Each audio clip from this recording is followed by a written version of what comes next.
shows are individually owned and opinions expressed may not reflect others. Welcome to the Edventures in Tech podcast, talking the latest tips and trends in educational technology to innovate and engage your students. Here are your hosts, Andrew and Dan. Welcome to episode 59 of the Adventures in Tech podcast. My name is Andrew. And my name is Dan. And we're excited you're joining us this venture once again live at NYSCATE 2024 here at the Bloom booth. NYSCATE 2024 being held at Turning Stone Resort and Casino in Verona, New York. We've moved locations. It's been a great vibe. And we are back with more vendors here. Again, we're very thankful to our partner here with Bloom. But right now, we have Jason and Eric from LG, right? Welcome to the show, guys. Welcome, guys. Thank you. Thank you. And correct me if I'm wrong. I know we were just having a little conversation off air. First time at NYSCATE, right? Yep, this is my first NYSCATE. Third time. Third time. All right, so how do you feel with it being here versus up in Rochester? It's a larger area, so we have 3 floors. There's different, so I think there's going to be a lot more vendors, and it gives you a little bit more one-on-one time with some of the teachers. So I think it's a good thing. That's great. I totally agree. And your first experiences, first impressions? First impressions, it's been a great show. You know, a lot of good conversations, and like Jason was saying, the floor plan is a little different than most of the shows I attend. Right. So the breakup of flow of traffic is a little bit strange to me, but it's been a great experience. So great. I'm glad you had and a little bit closer. It's centrally located in New York, so I think we're getting a lot more participants. They said it's been a record-breaking show as far as attendees, so it's been a great positive impact in that regard. So we're going to talk LG. We're going to talk some products, but I do have to talk to my left about this beautiful, voluptuous. How big is that board? That is a 163-inch diagonal. 163-inch diagonal, folks. If you can imagine. Right, and we'll take a picture and put it up. 163. Most people, I think, have 75 inches, maybe. Yeah, their. Is that 65 is probably the most common 65. home TV size, I'd say, and then 2.5 times that. You got a little extra money, 77, 98. There's probably not a lot of 98s, right? Not too many. I don't think a lot of people do the 90. I don't even know if people have the room for that. But this thing is massive, and correct me if I'm wrong, because I've been exploring. It is individual magnetic panels that go together. Is that correct? That's correct. Yep. It has essentially 3 large backplanes, so big metal plates that all connect together. In that backplane, all the wiring and connectivity is built into the frame. So all you have to do, once you build the mount or the wall mount, whatever you're going to be putting it on, right? You put the cabinets on, they slide together, you lock a couple locks, you connect, I believe, 8 cables on this unit, and then you put up the magnetic LED modules, and you're off to the races, because this is an all-in-one unit, so it has its speakers integrated. It also has its controller integrated, so there's no need for a rack room. Everything you need to get this display up and running is right there at the display. It also, for connectivity, if you're doing ad hoc connection with like a laptop, you can easily run HDMI from the back of the display to your table or wherever you might have your technology that's going to be supplementing it. So that leads me a question, right? Where is this being, where's the feed for this now? Because it's not a computer that I can see, so is it behind it, or is it just wirelessly? Do you know what? It is currently being fed by a bright sign, I believe, so there's just a media player sitting right below it. Okay. You also have the option of using the embedded content management system with WebOS. WebOS, if you're not aware, is LG's proprietary operating system. It existed many years ago in the form of Palm Pilots. Oh yeah, So bringing it WebOS back. was sort of a break off of that. Okay. It was purchased by HP, and then eventually LG bought it. They completely rebuilt it sort of from the ground up, but the kernel that's at the base there is based off of original Palm property. Wow. That's crazy. That so is. I'm looking at the fish and the dolphins, and everything is mesmerizing. Let's talk about use for a panel this size, and I think the other one down there is a magnetic one as well, right? That's a little bit smaller. Yep, that's 136-inch down 136. there. Same methodology, though, for installation. That one's 2 cabinets. They slide together 4 cables, and then you put up the individual modules to build it out. Is that the only 2 sizes for this kind of device, this display? Is it the 136, 198? Is that it? 163 and Oh. 136. Oh, they mixed them up. And it's from the all-in-one side. We do have a 171-inch version as well. And these are the SMD, or the surface-mounted diode type of Got it. DV-LED technology. We also have COB, which is chip on board, so you get that nice flat matte surface with COB. We have that in 136 and a 163-inch. And those are actually going to be expanding this year with a 4K option for both sizes, 136 and 163, with a 0.7 or 0.68 millimeter pixel pitch and a 0.9 millimeter pixel. It looks 4K to me. I'm going to be honest with you. It really looks 4K. And now, do you see what kind of educational spaces do you see these specific boards being used in? So the 163, I think, for many education spaces might be a little large, but if you were having like higher education with like your bigger lecture halls, things like that, auditorium spaces for sure, and then the 136 that can fit into even more spaces, and a lot of times you would pair that with some of our other technology like the CreateBoard, and your CreateBoard is where the interactivity is happening, and then you have your HDMI out on those CreateBoards that then could link up to one of these larger displays, creating an interactive collaboration environment that everybody in a larger room can see instead of a 55-inch, 65-inch interactive display. That's great. And you guys partner directly with Bloom for all these things. We do. I love it. And that's kind of where I wanted to go next, was the CreateBoard. So I might come off a little naive, but been going around, been in ed tech for a while, and I've seen a lot of interactive boards. Have to say, LG is a little new to me. I'm wondering, how are you guys emerging into the space? How long ago did you start really pushing into that interactive board for the K-12 or the higher education environment? You want to take this one, Jason? Sure. We are relatively new, although our company is older, since the early 50s. Right. But this is a new endeavor for LG. They identified, we do a lot of business and a lot of products for schools, for K-12 and education. However, this is one of the products that we didn't cover, we didn't carry. So they said, let's add this to our portfolio because we have so many other different offerings within the school environment. Our current board, TR3DK-B, this is our fourth generation. Okay. So it's not like we're not brand new, but we're still a little newer.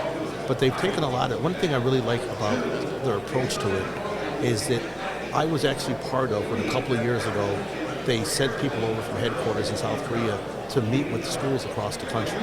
So I cover the Northeast. I have my counterpart in the Southeast, the Central, and in the West.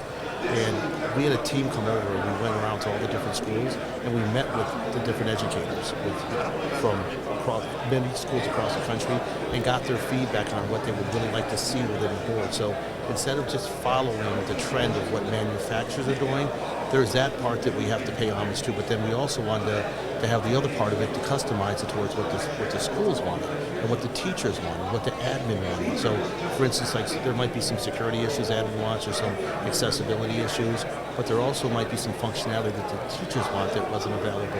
And it's not as often as we'd like that the manufacturers actually give the teachers a voice of the customer. Right. That's one of our core principles. So that's where this came about. That's how we got into the, we continue to do this. So from generation to generation, you're always going to see things added. Our boards now, we have another generation coming out that'll be available in 2025. And it's just, again, the same thing, the same principle, adding new things. But that's how we got involved in it, and it's been exceedingly well received. And we've made sure that there's things like a standard 5-year warranty that comes with it. Well, that's huge for schools. That's important. And some school districts don't have the funding, so they have to keep them a little longer. So then what do? Well, we listen to that, so we've extended our warranty offering to 7 years. And we make sure, another thing is having the ability for the IT staff to be able to remotely administer to all, like say you have a school that has 1,000 boards or 1,500 boards.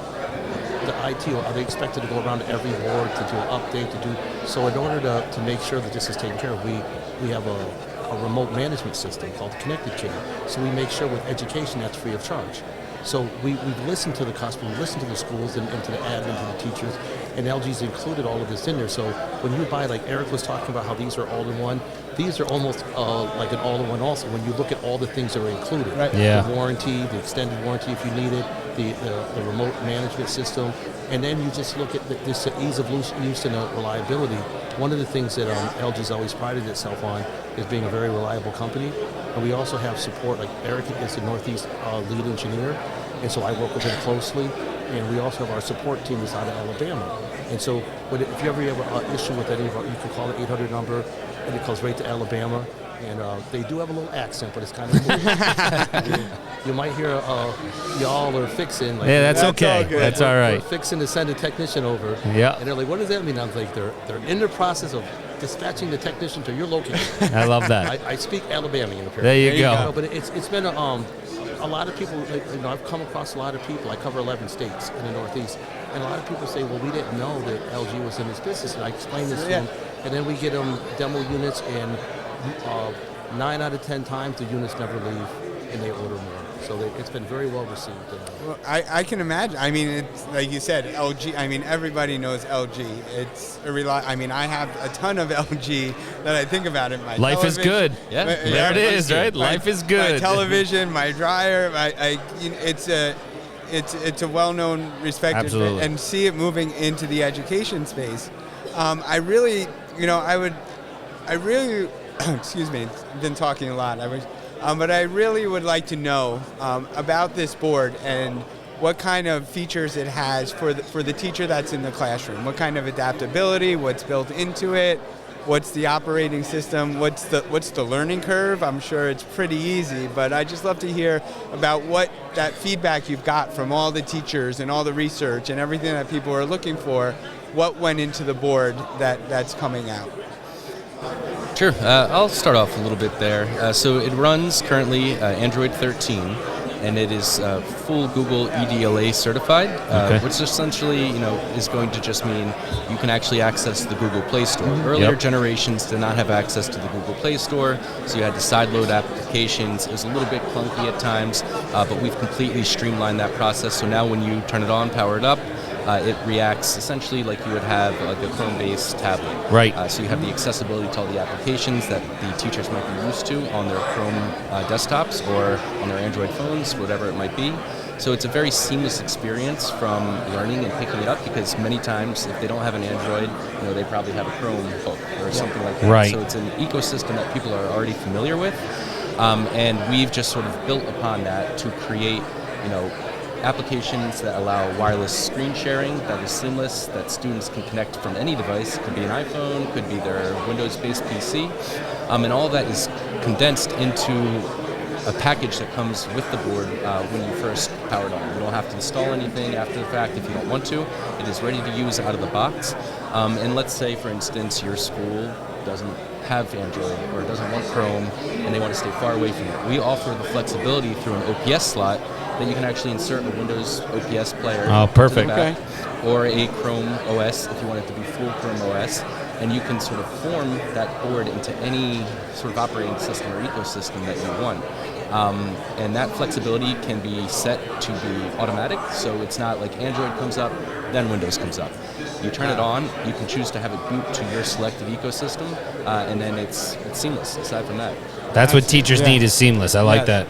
The other thing with the teachers, like you said, what's the feedback in the classroom? I'm always in the classroom with the teachers. I actually do the training, and I do the follow-up training, and unfortunately a lot of the troubleshooting sometimes, just because I'm on site. But a few things that the teachers really like is schools don't have traditional SAN storage.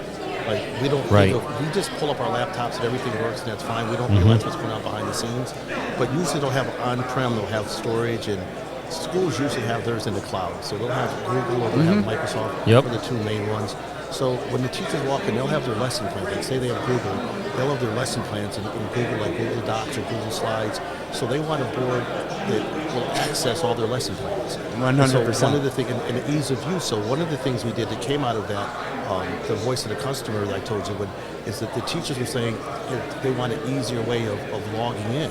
So now on our boards, and I wish that I'm going to nominate you guys for having a camera crew so on your podcast so we can see it too. Yeah. There's so many things that go on, like you were talking about visually. Yeah. It'd be great if we had a camera crew so they could see you guys. Plus, when I've been working on it. A board here where I could actually do a quick demonstration. That'd be great. That would be great. So here's what happens. Like the teacher walks in the classroom. A couple of things to Eric's point.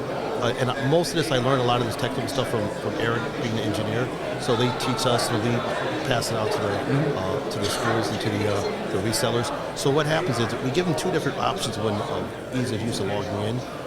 And this is a huge thing for the teachers. They walk in. One of the things, if we had a Chrome OPS, like Eric said, we have it defaulted so when you turn the board on, the Chrome OPS comes on, and it just says username and password. So when the teacher walks in, just touch it, and the keyboard comes up, boop, touch, and now you're logged into your account, and all of your Google documents, all of your slides, everything's right there at your fingertips. You can access everything on the board, whatever work you do, you can save it back into there and then hit one button to exit and you're fine. The other way, if you don't have an OPS, is there's a QR code. You touch on it, and the QR code comes up. They take their phone and then they type in their password, and done. Just like that, now you're logged in. So the teachers love that, so they don't have to go in and keep doing this and moving around. And then there's one button they press this to log out, and we set the board to erase whatever they were doing at the board level, whatever their policies are. Sure. So just something like that, because of security, the ease of use, they really like that. So there's a ton more things that we do, but just that's one of the big things that we took, and the teachers like that. The other thing, just really quickly, is our boards are very intuitive. There's not layer after layer, and there's not proprietary software, so they're very easy to use. Think of this: when you go to a school, a district, you're going to have people that this is their first and second years teachers, and people that have 1 or 2 years left before they retire. Correct. And everybody in between. So from a technology standpoint, how do you have something that's compatible with everybody, with the super users and the ones that say, you know what, I wish I just had my own chalkboard. The basic. Yep. So that's one of the considerations that LG had when they were designing these boards. They wanted to make it so it's very intuitive, very easy to use, and you can make it as complex as you want, but it's very easy to use. And if you want to add, like there's different programs, different software, you can add certain applications, like Eric said, that it's easy as going to the Google Play Store. That's great. I think that's monumental because that's a huge factor that I think you received from feedback is there are a various number of teachers who have a very steep learning curve, right? Where they may have only used transparencies and overhead projectors and, and every district's budget and funding is different and what kind of board they're using. So simplistic will make them adapt to the change of using the technology a lot easier than if it was, it's just, and I gotta log in here, or I don't know how to do this, and I don't know how to do that, and my password's not working. With the QR code, makes it simple as well. So that's great that LG has completely found a way to utilize that. And I love the name CreateBoard. Yeah. I'm gonna be honest, because a lot of times, direct instruction and teachers are just, they're directing and the students are consuming. So we really want the mantra to be students should be creating more than consuming, and I feel like LG lends itself to do that with these boards. It's great. Oh, so I want to build upon that a little bit. So there's a lot of really exciting things that I heard from you. So just, Andrew and I we're teachers. We're in tech integration specialist roles, so we're in providing PD, we're co-teaching, we're embedding, and we're working with a lot of different teachers in a lot of different areas, and also in a wide variety of display technology. And what the greatest thing is for any kind of display technology interactive is ease of use and not having to get locked into something that you can't transfer out of. And that seems that's something that LG is offering, where you're not stuck into a single platform where the board adapts to the workflow. Absolutely. And you don't have to adapt the workflow to the board, which I think is really important. That hits a lot of notes for teachers. Sure. It reminds me of is, if we didn't take that approach, then what would happen is how often would the board be used? So at this time of year is a good time to bring it up. At the beginning, we're almost at the end of the year, so come January 1, everybody makes their New Year's resolutions. And one of the big ones is we're all getting in shape. And you're in pretty good shape, so you can excuse yourself from this part. But I need to get back in my fighting weight. I'm with you. So one of the things, you get like an exercise bike, or you get a treadmill. Then by Valentine's Day, it's a coat rack. Yeah. You know, and so I always, like, that's one of the things I always try to make an analogy and say, we don't want our boards to be a coat rack. We don't want, so if they were complex, or they had proprietary software, or if it was this, and if it wasn't easy use, how likely is it that some people would just get frustrated and just say, you know what, I'm not using it. So we had that. And the other thing we do is like, I make sure that I go out and I personally do training, and I do follow-ups, you know, and I do them virtually and on site, because you want to walk them through. Once you get them through, you know, I try to show them one or two things, get them a certain comfort level, and believe it or not, teachers are they're, because of the environment they're in, they're also pretty good students, you know. And so They are. because they're in a learning business, then they're not opposed to learning also. So if you get their attention and you whet their appetite with one or two things, they're going to want to learn more, and they're going to want to incorporate that more into their daily lessons and their game plan.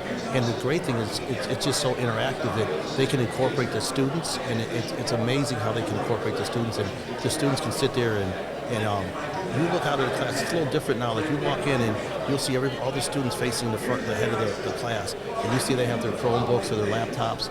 How do you even know what's on?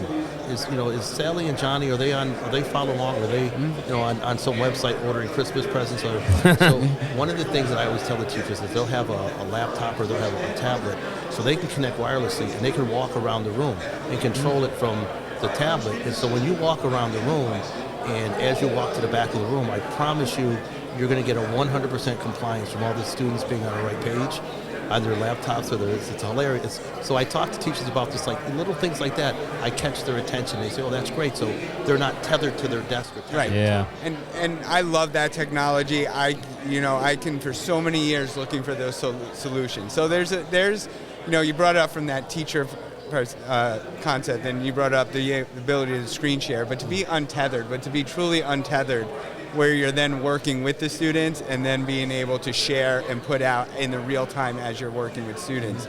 You also talked about students having the ability to share their screens to the device, regardless of what type of platform. So does that go through a special app? Do you get to cascade the different views? What does the screen sharing look like? Yeah, it goes through an app. It's LG CreateBoard Share is the name of the application.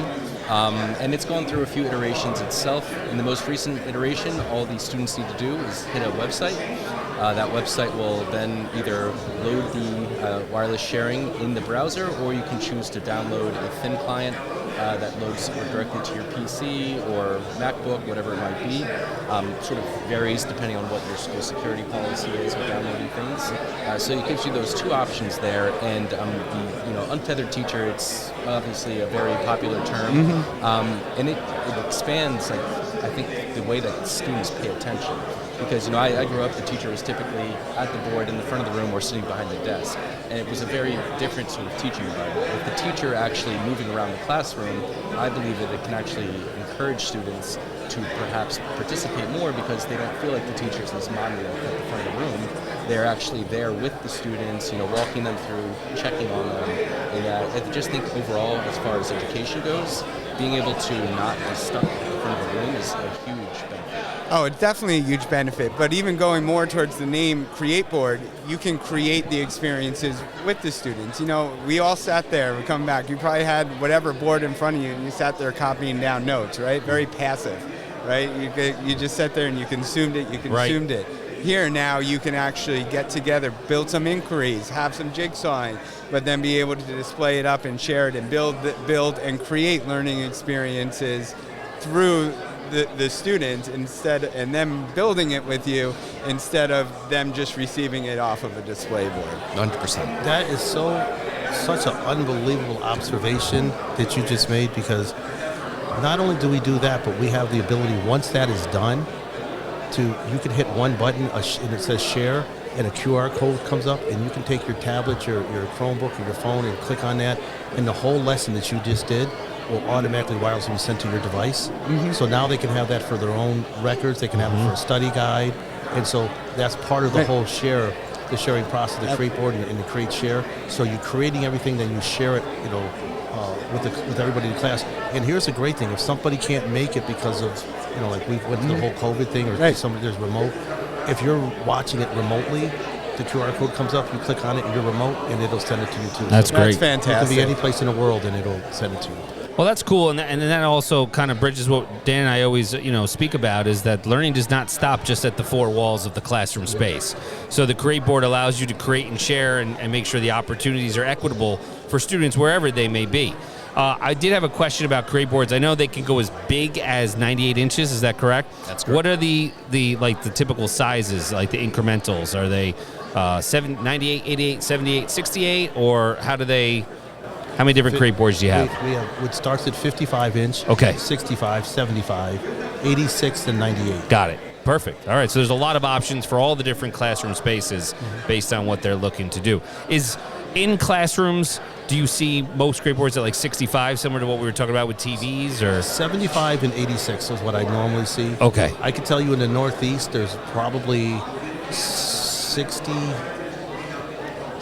40, 65, 35, 86. Okay. The higher number. Yeah, so they're getting bigger. Yeah, well, what happens is, especially with us, because we were, another thing that I don't like to talk about, but it comes up, is the price point. Yeah. So what happens is schools don't have unlimited funding. Correct. So we have to make this work, and we have to. And a lot of times, you only get one bite at the apple. So you want to get the best technology across as many classrooms as possible.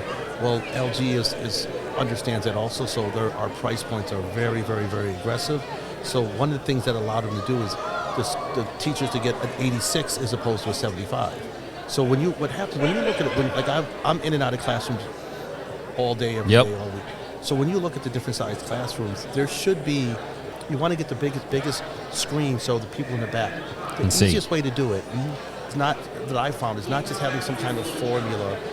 Go to the classroom and go back to where little Susie's going to sit in the back and sit down and look at what's up and see if you're, do you think that, can you see that adequately? Right. There's nothing better than first-hand feedback. So I'll go to the different classrooms and look at these, and 86 is what they get most of the time. 75, 65s are usually for smaller classrooms. Sure. Or 65 smaller classrooms or little huddle rooms.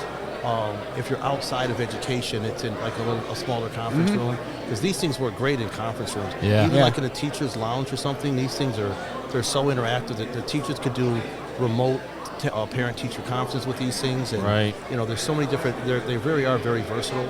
But 86 and we do have some 98s, but they're usually 98s. That's pretty big. Yeah. That is big. Well, that is pretty big. Well, that's big, and that's big. That thing is monumental. I love it. But so I know you talk price points at school districts and budgets, and they're always looking at that. If they want to reach out and get some more pricing information, they just reach out to the specific Bloom rep because they're the partner with you. Absolutely. That's the best way for them to go about it. That's great. That's great. Dan, any other final thoughts? Well, before that, I got to jump back a little bit because I want to look more at the CreateBoard and as you're targeting it there. So we saw the wireless, the screen sharing, the introduction of Google, everything going on. I can see how you have your apps for the Android system.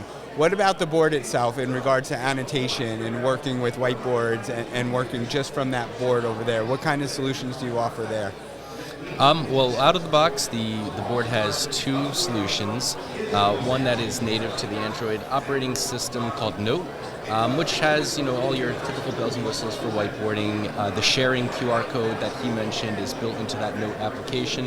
You have the ability to import and export a plethora of images, PDFs, and the PDFs, when they're imported, they create a separate page for each, so a separate whiteboard page for each page of your PDF, which is a nice feature because then you can sort of have your lesson plan PDF perhaps that you might have distributed through the curriculum, and then you can sort of mark that up and use that, resize it, spin it around, shake it, pretty much everything that you might need to do to manipulate that information.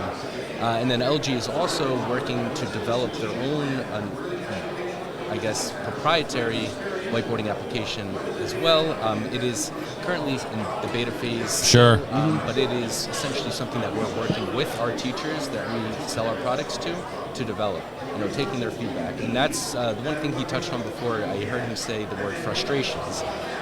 If there's frustrations, LG is extremely agile, I'd say, compared to the size of the company, in addressing frustrations and even adding features, fixing bugs with a turnaround that I've not seen from any other vendors. Previously on the integration side, where I was before LG, I worked with tons of different technology, and the response time to address issues, especially at no matter like the small school level, large school level, it is impressive to say the least. That's great to hear. That is. It's great to hear. Yeah, that's definitely one of some of the things I wanted to hear is that ability to be at the board or be untethered from the board, but be able to build and create content with the students and share with the annotation features. So having that built-in whiteboard there, the ability to bring in your files and annotate and work from there, I think is something that every teacher wants in the classroom. That ease right there, regardless of where they're bringing in that different content from. So that's great. So Jason, Eric, I thank you guys for your time today. Greatly appreciate learning all about LG devices, smart displays, and the CreateBoard, and how we can connect that with students and making sure that it's what's best for the students. I'm coming over to play with that board. Oh, my boss has already wanted to take that big board home, but then he heard the price tag, and he was like, well, that's probably out of the budget for this year. So, But again, thank you guys. Thank you. That's going to wrap up episode 59 here at NYSCATE 2024. As always, tech hard, work smart, live an adventure. Find Andrew on all socials at A Nicola Tech and Dan at WCSD Tech DR.